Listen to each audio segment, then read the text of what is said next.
अस्सलाम वालेकुम। रमज़ान में एहसास जो है पानी की अहमियत का वो बढ़ जाता है यकीनन। चाहे वो प्यास हो, चाहे वज़ू का पानी हो, चाहे नहाने का पानी हो या बेसिक घर में सफाई-सुथराई मेंटेन करने के लिए जो एक मिनिमम रिक्वायरमेंट है इनडोर प्लम्बिंग की। मेरे ख़्याल में सिविलाइज़ेशन और नई जदीद माशरत और इंडस्ट्रियल माशरत का एक बुनियादी मकसद ये भी है कि इंक्रीज़्ड हाइजीन, इंसानों की इनडोर प्लम्बिंग, उनके घरों की सफाई, ये वो कुछ बुनियादी हकूक़ हैं जो दौर जदीद के मेरे ख़्याल में तकाज़े क्या फंडामेंटल राइट्स हैं इंसानों के। लेकिन वो पाकिस्तान के शहर कराची जो जब कमाता है तो पाकिस्तान खाता है, उस शहर के अंदर ये एक क्राइसिस के अंदर रहे हैं पिछले 20 सालों के अंदर। इस क्राइसिस को एड्रेस करने, डॉक्यूमेंट करने, उस पर रिसर्च करने के लिए एक खातून सामने आई थी। एक मुहाजिर बिहार से जो बांग्लादेश से हिजरत करके आई थी 1971 में, जिनका नाम परवीन रहमान है। परवीन रहमान कराची आई बांग्लादेश से 1971 में और बिहारी फैमिली की थी। उन्होंने Dawood college of engineering and technology में पढ़ाई की। उन्होंने फर्दर एक डिप्लोमा रिसीव किया हाउसिंग में और आर्किटेक्चर में इंस्टीट्यूट ऑफ हाउसिंग स्टडीज़ से नेदरलैंड्स में से। परवीन ने एक प्राइवेट आर्किटेक्चर फर्म में भी काम किया और उसके बाद ओपीपी में अख्तर हमीद खान ने उनको रिक्रूट कर लिया। अब ये ओपीपी क्या बला है? ये है औरंगी पायलट प्रोजेक्ट। परवीन के पास जो परवीन रहमान साहिबा हैं, मेरे ख़्याल में दुनिया का वो मौका उनको फ़राहम था तालीमी एतबार से कि वो एक बड़ी कंफर्टेबल पाकिस्तानी रुपीज़ के एतबार से एक मल्टी मिलियनेयर की ज़िंदगी गुजार के अच्छी उम्र में रिटायर कर सकती थी। ज़ाहिर बात है, एक प्राइवेटली क्वालिफाइड आर्किटेक्ट हो, कराची जैसे शहर में जैसे कॉन्स्टेंटली जिसमें हाउसिंग डेवलपमेंट्स हो रही होती हैं, या अगर वो पंजाब का रुख कर लेती, जहाँ पे मेरे ख्याल में जीटी रोड के एक कोने से दूसरे कोने तक हमने सिर्फ बनाई ही हाउसिंग स्कीमें हैं, जहाँ होता ही सिर्फ कंस्ट्रक्शन का काम है, तो यकीनन परवीन रहमान जो है she would have made a lot of money और वो बड़ी इज़्ज़त की ज़िंदगी गुजार सकती थी। लेकिन हमारी जो महाजिर कम्युनिटी है वो ना सिर्फ बहुत पढ़ी लिखी है, बल्कि उनके अंदर मॉरल करेज भी बहुत ज़्यादा है। एक बहुत अक्सरियत तादाद है उनके अंदर जो पाकिस्तान का ख्वाब और उसकी जो एक इंसानी हमदर्दी है उसके अंदर वो टू दिस डे बिलीव करते हैं। इसके बावजूद कि पाकिस्तानी कौम ने उनके साथ जो सलूक किया है और जो एक ओवरऑल यहाँ पे उनके ख़िलाफ़ एक कशमकश रही है, उनको यहाँ सेटल करने में दिक्कत आई हैं। यकीनन उनकी कम्युनिटीज़ के अंदर भी मसाइल होंगे। जहाँ हिजरत होती है, रीसेटलमेंट होती है, तो वहाँ जो इन ग्रुप होता है, जो कम्युनिटी इन क्वेश्चन होती है, वो भी मसले करती है। उसके अंदर भी लिसानी कोई सोच के एतबार से मसाइल होते हैं। लेकिन बुनियादी मसला ये है कि पाकिस्तान ने वो ग्रेशियसनेस, वो एटीट्यूड नहीं दिखाया। इस पढ़ी लिखी हमारे यहाँ जो तबकात थे, जो नस्ली तौर पर पढ़े लिखे थे, वो थोड़े बहुत ही थे। उनमें से ख़ास तौर पे जो गुजरात की, बिहार की, बंगाल की जो पढ़ी लिखी कम्युनिटी थी, यहाँ पे कहाँ खैबर में या पंजाब में, हमारे यहाँ बलूचिस्तान में या सिंध में कोई बहुत आला तालीम का मेयार था। वो थोड़े-थोड़े पॉकेट्स में अवेलेबल था। ज़ाहिर-सी बात है और इसकी कोई वजह कोई मॉरल या कल्चरल नहीं है। वो सिंपली ये है कि ब्रिटिश एपरेटस जो था, तालीम का, इंफ्रास्ट्रक्चर का, वो ज़्यादा उस तरफ इंडिया में था। ये ज़रा नो मैन्स लैंड वाला इंडिया था, यानी जब ये यूनाइटेड ब्रिटिश इंडिया था। तो बहरहाल ये हिस्टोरिकल इसकी वो डिबेट में लंबी पड़ जाएगी, लेकिन परवीन रहमान ने ख्वाब देखा कि वो अपनी टेक्निकल एक्सपर्टीज़ जो है आर्किटेक्चर में, लेआउट और डिज़ाइन के अंदर वो इस्तेमाल करें कराची के लोगों की और ख़ास तौर पे कराची के पस्त तरीन इलाकों में से औरंगी टाउन के लोगों की ज़िंदगियों को बेहतर बनाने में। ज़ाहिर बात है, जब आप टाउन प्लानिंग वगैरह पढ़ते हैं आर्किटेक्चर की तालीम में, तो उसके अंदर ये प्लम्बिंग और बेहतरीन नेटवर्क्स और ये सारी आप एक नैक डेवलप कर लेते हैं उस ओवरऑल सिटी प्लानिंग और अर्बन डेवलपमेंट के लिए। तो औरंगी पायलट प्रोजेक्ट एक इंडिपेंडेंट एनजीओ था जो लोकल इदारों, यानी जो म्यूनिसिपल गवर्नमेंट होती है और जो इनफरादी तौर पे घराने होते हैं एक एरिया के अंदर, उनसे कुछ फ़ीस मुकर्रर लेके और फिर ज़ाहिर बात है कुछ पेट्रन्स भी मिल जाते हैं, कोई नेक लोग अल्लाह वाले जो कोई अल्लाह की राह में ज़कात सदक़ात खर्च कर देते हैं लोगों की ज़िंदगियों को बेहतर करने के लिए। तो औरंगी पायलट प्रोजेक्ट का मकसद था कि डॉक्यूमेंट करना और मदद करना, सैनिटेशन, वाटर सप्लाई और इस तरह के मसाइल की स्कीम्स के अंदर लोकल एरियाज़ ऑफ कराची के अंदर, और थोड़ी-सी माइक्रो फाइनेंसिंग का भी वो काम करते थे। उन्होंने अपनी ज़िंदगी इसके अंदर सर्व करना बेहतर समझी रादर देन कि वो प्राइवेट सेक्टर के अंदर एज़ एन आर्किटेक्ट ही काम करती। परवीन रहमान साहिबा ने एक अपनी life as an private architect abandon करके एज़ अ पब्लिक एक्टिविस्ट गुजारी।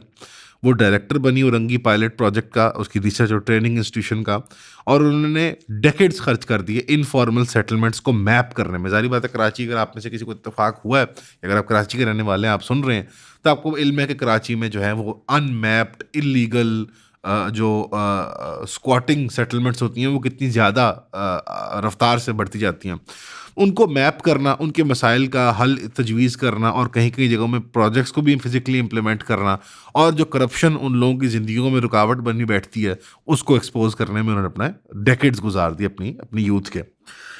उन्होंने एक डिटेल्ड स्टडी 2008 में स्पेसिफिकली कंडक्ट की थी, जो कि इल्लीगल वाटर माफिया को ट्रैक कर रही थी और ये ही उनकी शहादत का, उनका कत्ल नाहक का बायस बन गया आखिरकार। और उनकी जो एक ज़िंदगी एक पब्लिक सर्विस में थी, उसकी कल्मिनेशन आखिर इसी में हुई कि वो उस पब्लिक की खिदमत के अंदर उन्होंने शहादत का जाम नोश फरमाया। आज कराची के लोग यकीनन बहुत ट्रॉमाटाइज़ होते हैं उनके उनके ज़िक्र खैर से, उनकी उनकी बात या उनकी याद जब याद आती है उन्हें, उनके तसव्वुर। लेकिन पंजाब के अंदर हमारे बारे में ऐसा इल्म नहीं है।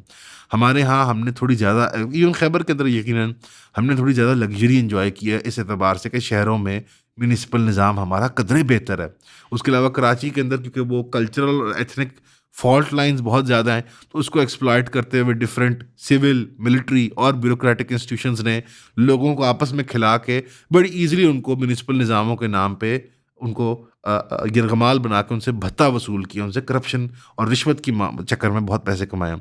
हमारे यहाँ मैक्सिमम यही कंप्लेंट्स होती हैं कि वो डी उड़ गया या वो ट्रांसफार्मर नहीं रिप्लेस हो रहा या वो मेरी पाइप टूट गई। लेकिन एक मोर लेस म्यूनिसिपल निज़ाम का एक सिर पैर मौजूद है पंजाब के मेजर शहरों के अंदर। सारी बात है, ये रूरल एरियाज़ के बारे में मैं नहीं कह सकता, बट मोर लेस बड़े शहरों के अंदर, अर्बन सेंटर्स के अंदर इतने मसाइल नहीं होते हमारे अंदर।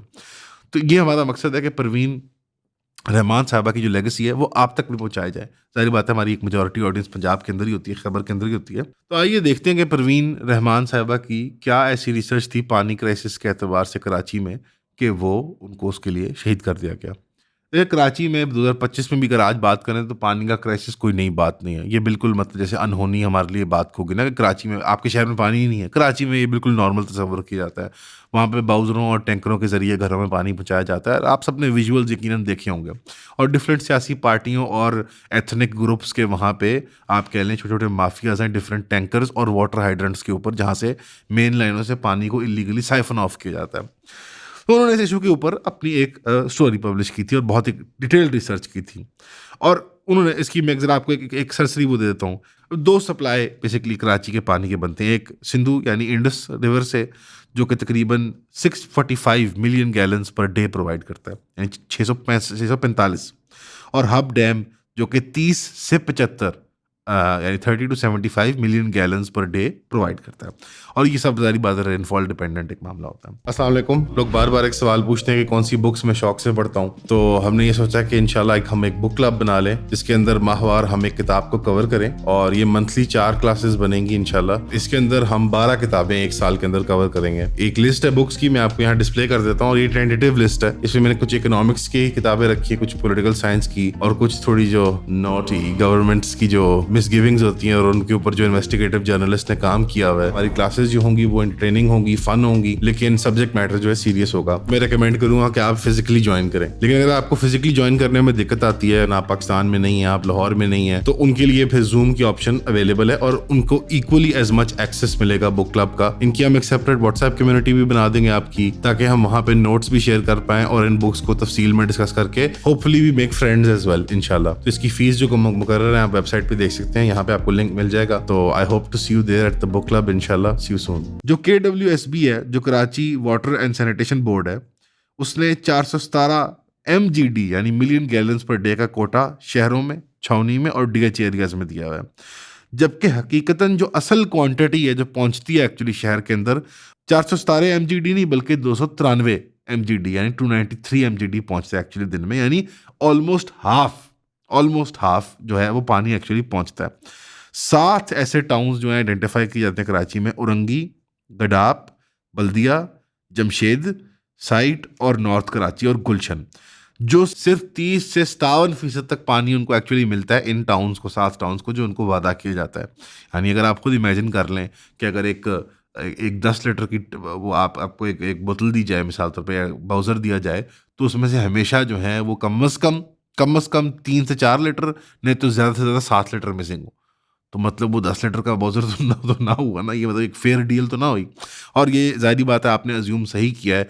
अगर आप कराची को नहीं जानते, ये बहुत ही इंतहाई पस्त इलाके हैं फाइनेंशियली, और या एक्सप्लॉयटेशन के साथ की जाती है। लेकिन इसके बरक्स जो कंटोनमेंट है और डीएचए है कराची का, उनको 100% कंटोनमेंट की एग्जांपल में 100% पानी मिलता है जो प्रॉमिस किया जाता है, और डीएचए को 133%।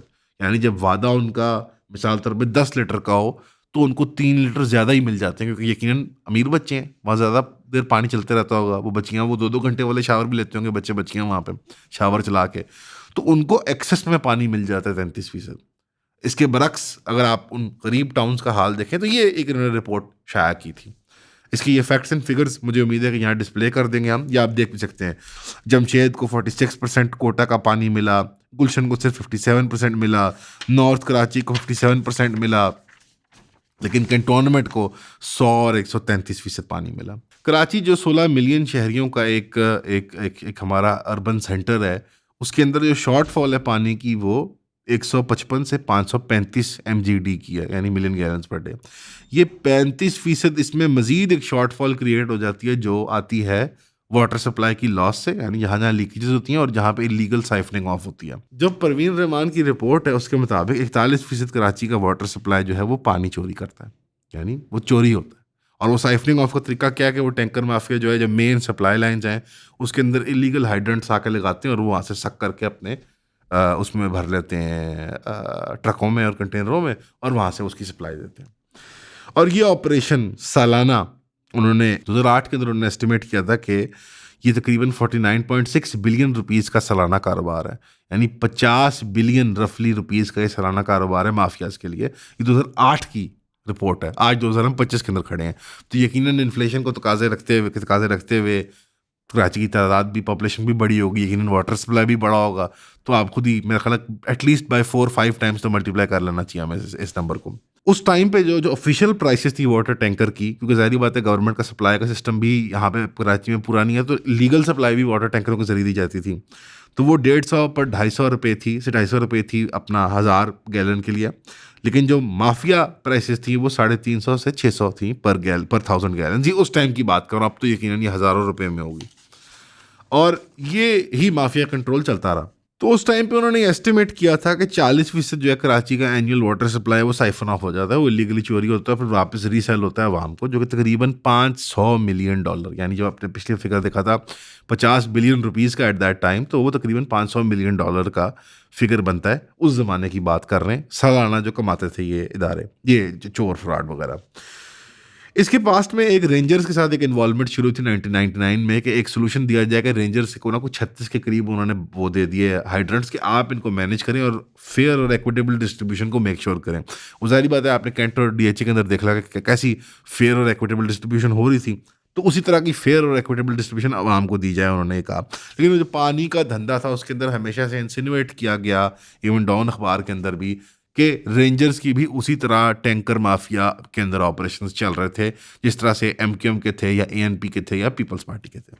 अब इसके अंदर जो की फिगर्स हैं, रहीम स्वाति साहब हैं एएनपी के, वो भी एक बड़े टैंकर माफिया के अंदर इन्वॉल्व थे, और उनका एक की फिगर आगे एक रोल आता है इवेंचुअल जो असैसिनेशन थी परवीन रहमान साहबा की, उसके अंदर भी उनका वो नामजद हुए थे। एक एमक्यूएम की जो पूरी तहरीक है वो तो आपके सामने ही है, वो तो लिसानी बुनियादों के ऊपर उन्होंने पूरा एक कब्जा माफिया जमा लिया था कराची के अंदर। पाकिस्तान रेंजर्स खुद, और फिर प्राइवेट ऑपरेटर्स, और प्राइवेट ऑपरेटर्स के अंदर यकीनन ये पीपल्स पार्टी का भी बहुत इल्ज़ाम नाम आता है सामने के, उनके उन्हीं के आगे यानी फ्रंट मैन जो है ये काम कर रहे थे। और इसकी भी आपको कुछ गवाही मिल जाती है कि जो प्रेफरेंशियल वाटर ट्रीटमेंट थी वो सिर्फ और सिर्फ कैंट और डीएचए के लिए नहीं थी। ये वो लिस्ट है जो प्रेफरेंशियल वाटर जिनको दिया जा रहा था उनके मुंह बंद करने के लिए कराची की आवाम के सामने, ताकि वो माफिया भी चलने दें और उनका भी जो है ना वो उल्लू सीधा रहे। इन बेनिफिशरीज में कौन है? चीफ मिनिस्टर हाउस इटसेल्फ, उसको भी उसका ख्याल रखा जा रहा था कि चीफ मिनिस्टर हाउस में पानी का शॉर्टफॉल ना हो। Governor house, chief secretary house, new Zardari house यानी प्राइवेट रेजिडेंसेज भी, Bilawal house, PF Korangi creek base, ये बड़ी मशहूर एक वहाँ की बड़ी खूबसूरत बेस है। HQ494 इंजीनियरिंग ग्रुप FWO यानी FWO का जिदार है। Various wings of Sindh Rangers, तो सिंध रेंजर्स ने भी सब ने ये इंजॉय किया इस मामले को, और इनफरादी तौर पे लोगों ने भी इंजॉय किया। सिंध के हेल्थ मिनिस्टर अजरा पिचूहो के भी घर मामला ये रहा। सिंध के असेंबली के स्पीकर आगा सिराज दुरानी साहब का भी ये खिदमत की गई। और एक मजीद एक इसमें एक एनेक्डोटल कहानी है, वो ये है कि एक बुटीक थी जरदारी साहब की किसी दोस्त की डॉटर इन लॉ की, और उसकी बुटीक का जो गोडाउन था, गोदाम जिसको कहते हैं, ओल्ड क्लिफ्टन में, उसको भी पानी दिया जा रहा था इस खिदमत में, उसकी भी खिदमत की जा रही थी, यानी ताल्लुकात की बुनियाद के ऊपर। अब परवीन रहमान तने तनहा अपने इस इदारे के साथ, एनजीओ के साथ काम कर रही थी, उन्होंने ये सब प्रेशर फेस किया, इसको डॉक्यूमेंट किया, इसको पब्लिश कर दिया स्टोरी को। साथ साथ ऑब्वियसली मदद भी कर रही थी रंगी की टाउन के लोगों को, लेकिन फिर उनके खिलाफ वो जब नज़रों में आई तो वो कराची की आवाम में मकबूलियत उनको हासिल हुई, तो उन पर थ्रेट्स आना शुरू हो गए। परवीन को मल्टीपल थ्रेट्स आने के बावजूद वाटर माफिया से वो अपने काम से हटी नहीं, लेकिन आखिरकार जैसे होता है इस मुल्क के अंदर कि हमारी सरकार कहीं ना कहीं डर्टी टैक्टिक्स के अंदर इन्वॉल्व होती है अपने प्राइवेट माफियाज के साथ, तो ना प्रोटेक्शन दी गई, ना उनका ख्याल रखा गया, ना उनको खिलाफ कोई जो उनको थ्रेट्स दे रहे हैं उनके खिलाफ कोई एक्शन लिया जाता। या हमारे मुल्क में बड़ी फनी चीज़ होती है कि अगर आपको थ्रेट आता है और आप अगर पुलिस में रिपोर्ट करते हैं तो आपकी इन्वेस्टिगेशन शुरू हो जाती है कि आप क्या काम कर रहे हैं, आप वो काम छोड़ दें ना, आप ये काम क्यों कर रही हैं, देखें ना जी। अरे हमारे यहाँ यही मशवरे होते हैं ना, अगर पुलिस के पास जाऊँ कि यार टीएलपी वालों ने, मिसाल तौर पर एक जमाने में टीएलपी वालों ने लेटर लिख दिया था कि आप जो है वो बड़ी गलत बातें कर रहे हैं, अगर हम पुलिस के पास जाते, सलमान साहब, हाजिर साहब, तो क्या करती पुलिस, आप ना करें ना ऐसे काम। तो ये जो जहनी हालत है ना हमारी कौम की, वो रिफ्लेक्ट होती है, और ऐसे जो जेम्स एंड जूल्स होते हैं आपके माशरे के, वो ज़ाया हो जाते हैं। अपनी उन्होंने आखिरत कमा ली है यार, हमारी दुनिया बर्बाद कर गई है आप जब उनको अब शहीद करते हैं ऐसे लोगों को मार के। 2013 में फिर 13 मार्च को, सिर्फ 5 साल of the publishing of the study के अंदर, जब उनका काम बहुत बढ़ गया, गनमैन आए, पीराबाद पुलिस स्टेशन के करीब 4 गोलियां मारी और वो शहीद हो गई। बस जो होता है पाकिस्तान के अंदर, end of the story. Police ने पहले कहा कि हमने एनकाउंटर कर दिया, अगले दिन ही जो कातिल है उसको हमने मार दिया। फिर 2014 की अप्रैल में सुप्रीम कोर्ट ने फ्रेश प्रोब ऑर्डर किया, कहा no we will investigate the case. नवंबर 2016 में उन्होंने रहीम स्वाति साहब एनपी के बड़े अवामी लीडर को अरेस्ट कर लिया और कहा कि जी आप कातिल हैं। 2021 तक उनको रखा और 4 और बंदों को पकड़ के, जो कि शूटर टाइप थे, कि कहा कि जी आपको उम्र कैद की सज़ा सुनाई जाती है। और 2022 के अंदर बशमूल रहीम स्वाति वो 4 लोग एक्विट हो गए क्योंकि इनफ एविडेंस नहीं थी। हो गया, कर लो। मैं भी यही कहता होता हूँ, मैं भी सोच रहा हूँ यार, ये हम फूड ब्लॉग्स बनाया करेंगे आइंदा से, अच्छी अच्छी कार रिव्यूज़ करेंगे और नई से नई हाउसिंग स्कीमों को जाकर रिव्यूज़ बनाएंगे। मैं कोई इंटरेस्ट नहीं है मेरा, क्योंकि ये होता है पाकिस्तान के अंदर। उनके इंशाल्लाह सारे गुनाह इन लोगों के सर डल जाएंगे, इन बदकारों को, इन बदमाशों के, और सब जो इन्वॉल्व हैं, सरकार, जुडिशरी, कोर्ट, एवरीवन। लेकिन हम क्या करेंगे जो हमारी जो जन्म यहाँ बन गई है इस दुनिया के अंदर। कराची में अगर किसी ने ये काम शुरू किया था तो आपने उनको मार दिया। हमारी society was unable to protect her, और यही होता है पाकिस्तान में हीरोज़ के साथ, अनफॉर्चुनेटली। बहरहाल उनकी लेगेसी अभी भी कराची के अंदर अगर कुछ खैर बाकी है, अगर कोई चांस है अपने हमारे शहर, जो हमारा शहर है, जो दिल है इस मुल्क का, उसको रिवाइव करने का, उसके लोगों को साफ़ पानी फ्राहम करना और फेयरली और एक्विटेबली फ्राहम करने का अगर मौका है अभी भी, तो इन्हीं की रिसर्च एक इनिशियल ब्लूप्रिंट बनती है, इनकी लेगेसी बनती है, वो वहाँ पर उसकी बुनियाद पर किया जाए। कम्युनिटीज़ अभी भी काम कर रही हैं, अपने पानी के हक़ के लिए लड़ रही हैं वहाँ पर। यकीनन कोई ना कोई और परवीन रहमान साहबा उठेंगी या उठेगा, कोई मर्द या औरत। और इस बारी मुझे उम्मीद है कि हमारी कौम उन्हें इस तरह से अपने से अलग नहीं होने देंगे कि वो हमारे से छीन लिए जाएं, नाहक कत्ल किए जाएं। और इस बारी मुझे लगता है कि हमारी कौम को अपने इन हीरोज़ को ओन करना चाहिए। जो सिविल लीडर्स होते हैं, सोसाइटल हीरोज़ होते हैं, हमारे आम लोग, जो बड़ी कहने को तो बड़ी एक माइन्यूट सी कुर्बानी दे देते हैं अपने करियर की या किसी और चीज़ की, लेकिन उसके अंदर पूरी कौम की, पूरी इंसानियत की जान छुपी होती है। हमें ये बड़े लीडरों से जो कांस्टेंट ऑब्सेशन होता है कि इमरान खान और नवाज शरीफ और ये, आई थिंक हमें we should get over this. ये बहुत बहुत इन्फेंटाइल और चाइल्ड लाइक तरीका है दुनिया को देखने का। आपके मोहल्ले में लोकल हीरो होगा इंशाल्लाह, मुझे यकीन है। आपकी म्यूनिसिपैलिटी के अंदर लोकल हीरो मौजूद होंगे, उन्हें सेलिब्रेट करने की ज़रूरत है, उनके साथ कंधे से कंधा मिलाने की ज़रूरत है। क्योंकि सिर्फ सेलिब्रेट करना काफ़ी नहीं होता, या प्रोटेक्शंस प्रोवाइड करना, मोटे से मोटा भी लगाना होता है, कंधे से कंधा भी लगाना होता है। बंदे को फिजिकल सपोर्ट देनी होती है, मॉरल सपोर्ट देनी होती है, फाइनेंशियल सपोर्ट देनी होती है। उनके काम में अगर 10x होता है तो उसको आपने 100x करना होता है। यानी आप एक कार्य खैर में हिस्सा डालते हैं तो आप हैरान होते हैं कि जो बंदा एक्सपर्ट होता है उसको एक आप बात सुझाते हैं और वो उसका ऑपरेशन जो होता है वो 10 टाइम ज़्यादा इफेक्टिव हो जाता है। जाहिर बात है किसी को भी अल्लाह बात सुझा दे, तो आप अगर हिस्सा नहीं बनेंगे तो अल्लाह नहीं बात सुझाएगा वो आपको। तो हिस्सा बने इन कामों के अंदर, और अपने एरियाज़ के अंदर ऐसी छोटी-छोटी एक्सप्लॉयटेशंस को हाइलाइट करें और उनको ख़त्म करें अब हमेशा के लिए, रमज़ान की बरकत से, इस्लाम की खातिर, हमारे दिन की खातिर। वरना ये दुनिया एक जहन्नम बन के रह जाएगी। और मुझे इस बात से ज़्यादा कम दुःख होगा कि हमारी ज़िंदगियों में क्वालिटी ऑफ लाइफ बुरी होगी। मुझे इस बात से ज़्यादा दुःख होगा कि ये कहा जाएगा कि ये मुसलमानों का माशरा है। ये हम हक़ नहीं रखते कि हम कहें इसको कि हम ये परवीन रहमान मुसलमानों के माशरे में शहीद की गई थी। कहेंगे कि ज़ालिमों का माशरा तो कोई बस्ती थी कराची। इस्लाम और मुसलमानों की तज़हीक होती है हमारे इन कारनामों की वजह से।